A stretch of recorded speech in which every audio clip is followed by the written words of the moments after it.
Pengertian iklim. Iklim adalah kondisi rata-rata cuaca berdasarkan waktu yang panjang untuk suatu lokasi di bumi atau planet lain. Beberapa variabel meteorologis yang biasa diukur adalah suhu, kelembapan, tekanan atmosfer, angin, dan curah hujan. Berikutnya jenis iklim. Yang pertama yaitu iklim tropis. Yang kedua iklim subtropis. Yang ketiga iklim sedang. Yang keempat iklim dingin. Yang pertama yaitu iklim tropis. Iklim tropis terjadi di kawasan sekitar ekuator atau garis khatulistiwa seperti Indonesia. Pada iklim tropis cuaca hangat sepanjang hari dan tidak ada musim dingin. Sebagian iklim tropis seperti hutan-hutan tropis curah hujannya tinggi. Ini adalah kawasan-kawasan yang benar-benar ada di garis khatulistiwa. Yang kedua, iklim subtropis. Subtropis adalah wilayah bumi yang berada di utara dan selatan setelah wilayah tropis yang dibatasi oleh garis balik utara dan garis balik selatan pada lintang 23,5 derajat utara dan selatan. Kondisi iklim subtropis diwarnai dengan gangguan dan rintangan dari alam seperti badai, hujan salju, atau tornado. Yang ketiga, iklim sedang.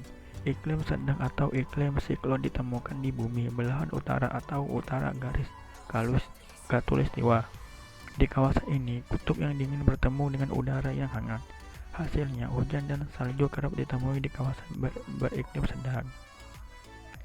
Yang keempat, iklim dingin. Iklim kutub adalah iklim dingin yang terdapat di daerah kutub. Di daerah itu, musim dingin berlangsung lama. Musim panas yang sejuk berlangsung singkat. Udaranya kering, tanahnya selalu membeku sepanjang tahun. Saat musim dingin, seluruh tanah ditutupi es. Memiliki jenis vegetasi berupa lumut-lumutan dan semak-semak. Nah, kemudian faktor-faktor yang mempengaruhi iklim. Yang pertama yaitu ketinggian tempat. Makin tinggi suatu tempat ketinggian, makin dingin iklim setempat. Yang kedua, topografi. Kenampakan topografi seperti peran pegunungan memainkan peran penting dalam menentukan curah hujan yang terbentuk. Yang ketiga, garis lintang. Peningkatan garis lintang menurunkan intensitas radiasi matahari. Yang keempat, badan air. Seperti danau dan lautan berpengaruh penting pada suhu suatu wilayah karena suhu dari badan air mempengaruhi suhu udara di atas badan air tersebut. Yang kelima, sirkulasi udara. Angin global merupakan salah satu faktor yang mempengaruhi iklim karena angin mengantarkan panas dan kelembapan di sekitar bumi. Yang keenam, vegetasi. Vegetasi mempengaruhi kondisi suhu dan pola curah hujan di suatu area. Kemudian klasifikasi secara genetik. 1. Klasifikasi iklim menurut daerah penerima radiasi surya. Yang kedua, klasifikasi iklim berdasarkan sirkulasi udara. Yang ketiga, iklim fisis. Klasifikasi secara empirik. Klasifikasi empirik berdasarkan pada data-data pengamatan unsur iklim.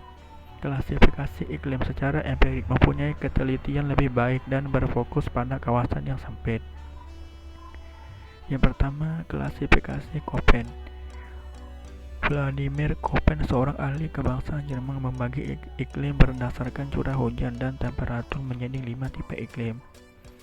Yang pertama, iklim tipe A. Yang kedua, iklim tipe B. Yang ketiga, iklim tipe C. Yang keempat, iklim tipe D. Dan yang kelima, iklim tipe E. 2. Klasifikasi Schmidt-Ferguson membagi iklim berdasarkan banyaknya curah hujan pada tiap bulan yang dirumuskan sebagai berikut. Q rata-rata bulan kering dibagi rata-rata bulan basah. Yang ketiga, klasifikasi iklim Oldman. Oldman membagi iklim menjadi beberapa tipe.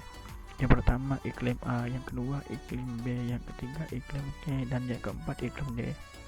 Berdasarkan bulan basah dan bulan kering dengan ketentuan tersebut sebagai berikut. A. Bulan basah. B. Bulan lembab. C. Bulan kering. Yang keempat, klasifikasi Thorwald. adalah presipitasi, suhu dan penguapan atau evaporasi. Ia juga menggunakan istilah precipitation, efek dimension atau daya guna presipitasi. Berdasarkan nilai P, Endek Torweg membagi iklim atas 5 daerah, yaitu daerah basah, daerah lembab, daerah setengah lembab, daerah setengah kering, dan daerah kering.